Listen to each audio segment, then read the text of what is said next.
নিরঞ্জন পাল এই নিয়ে যেতে ওখানে ওই ওয়াচের চূড়াটা ওই কারেন্টের তারের সাথে ভেজে পড়ে, বাজাতে আগুন ধরে উঠছিল। আগুন ধরার পরে লোকজন একেবারে পড়ে যায়। যাওয়ার পরে আমি আগুন লাগলো, আমরা খারাপ আছি, আমাদের গাওয়াতে আগুন ঝিনঝিন করে আমরা সবাই পড়ে গেলাম। পরের সাথে সাথে মানে সব মা কাউ কাউ করেছে, এই অবস্থা কেন?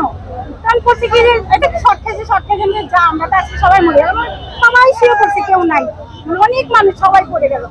আমি তো একটু ভালো আছি, আমি উঠে আমার ছেলে খুঁজছি, আর ওরা সব ধীরে ধীরে উঠছে, কারো কাপড় পুড়ে গেছে, কারো গাও পুড়ে গেছে, কারো মাথা ফাটে গেছে, সবার অবস্থা খারাপ।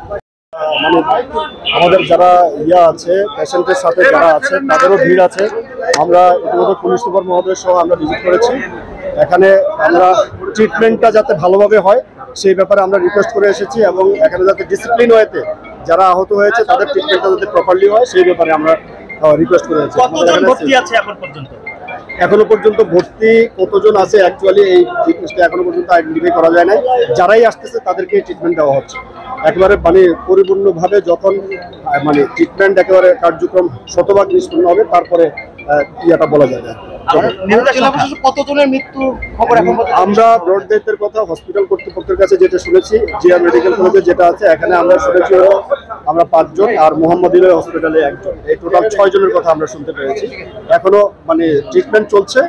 ট্রিটমেন্ট চলার পরে হয়তো একেবারে পরিপূর্ণভাবে সবাইকে যখন রিস্ক মুক্ত করে ফেলবে তারপরে ব্রিফ করলে বোঝা যাবে। ধন্যবাদ। আসলে আপনারা জানেন যে এই বিষয়গুলোকে আমরা খুব গুরুত্ব দিয়ে দেখি, বিশেষ করে ধর্মীয় উৎসব যে ধর্মীয় হোক না কেন, এবং সকল যে সংশ্লিষ্ট দপ্তর আছে তাদেরকে এখানে সম্পৃক্ত করা হয়। বিদ্যুৎ ব্যবস্থাপনা, স্বাস্থ্য ব্যবস্থাপনা, ফায়ার সার্ভিস সবাইকে আমরা সম্পৃক্ত করি, এবং এই ক্ষেত্রে যাতে কোনো ধরনের কোনো স্যাবোটাজ যাতে না হতে পারে তার জন্য কিন্তু আমাদের গোয়েন্দা তৎপরতা থাকে। গোয়েন্দা বাহিনী যারা তারাও কিন্তু এখানে তারা নিয়োজিত থাকে। আমরা নিজেরা, আপনারা জানেন যে জেলা প্রশাসক মহোদয় এবং আমরা কিন্তু নিজেরা ওখানে গিয়েছি, এবং আমাদের পর্যাপ্ত নিরাপত্তা ব্যবস্থা নেওয়া হয়েছে, এবং যাতে কোনো ঝুঁকি না হয় সেজন্য আমরা এটা অবশ্যই নিশ্চিত করি। তবে এটি একটা দুর্ঘটনা, এখন আমরা মনে করি যে এটা আমাদের অবশ্যই আমরা দেখতে হবে এই কারণে যে কোনো গাফিলতি ছিল কিনা।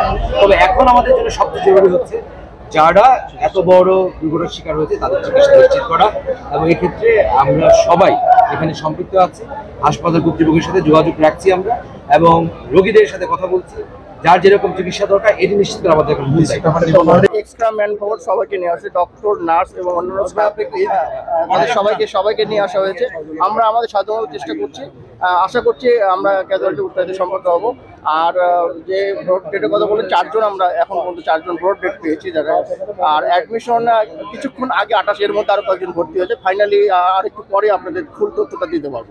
তবে আমাদের মানে চিকিৎসার কোনো ঘাটতি নেই। আমরা চেষ্টা করছি যেন কেউ কোনো বিনা চিকিৎসায় বা কোনো ধরনের মানে যেন না হয় সেটা আমরা অগ্নিদত্ত এখন ঠিক এক্স্যাক্টলি সংখ্যাটা বলা যাবে না, আমরা পরে আপনাদেরকে ডিটেলস জানাবো।